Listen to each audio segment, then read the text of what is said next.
Hello guys, welcome back to my channel. আমি চলে এসেছি তোমাদের সাথে নতুন একটা ভিডিও নিয়ে। তো আশা করি ভিডিও তোমাদের ভালো লাগবে। তো আজকে হচ্ছিল মাম্পি বৌদির অ্যানিভার্সারি, সেজন্য আমরা ছোটো করে একটা পার্টি সেলিব্রেশন করবার জন্য দোকান থেকে কেক নিয়ে এসেছি 10 টাকা দামে দুটো। আর সেই দুটো কেক আমরা পেটে সুন্দর করে সাজিয়ে নিয়েছি, আর একটা সবজি কাটা চাকু দিয়েছি, একটা মোম ধরিয়ে দিয়েছি। এখন আমরা চলে যাবো মাম্পি বৌদির কাছে। চলে এসেছি মাম্পি বৌদির কাছে।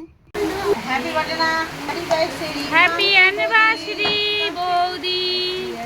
তো এখানে যেহেতু দাদা নেই, খালি বৌদি আছে, দাদা বাড়িতে আছে, সেজন্য আমরা বৌদির হাত দিয়েই কেকটা কাটিয়ে নিব। দাদার সাথে হ্যাপি অ্যানিভার্সারি, হ্যাপি অ্যানিভার্সারি, ভালো থাকো সব সময়।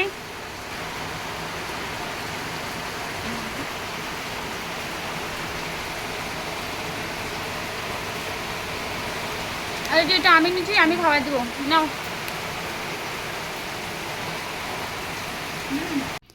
বাইরে প্রচণ্ড পরিমাণে বৃষ্টি হচ্ছে, আর আমাদের কেক কাটা হয়ে গিয়েছে। এখন আমরা বৌদিকে একটা গিফট দিচ্ছি, ক্যাডবেরি। তো ভিডিওটা এখানে শেষ করছি। ভিডিওটা ভালো লাগলে লাইক, কমেন্ট, শেয়ার, সাবস্ক্রাইব করে দিয়ে আমার ছোট্ট চ্যানেলের পাশে থেকো তোমরা সবাই।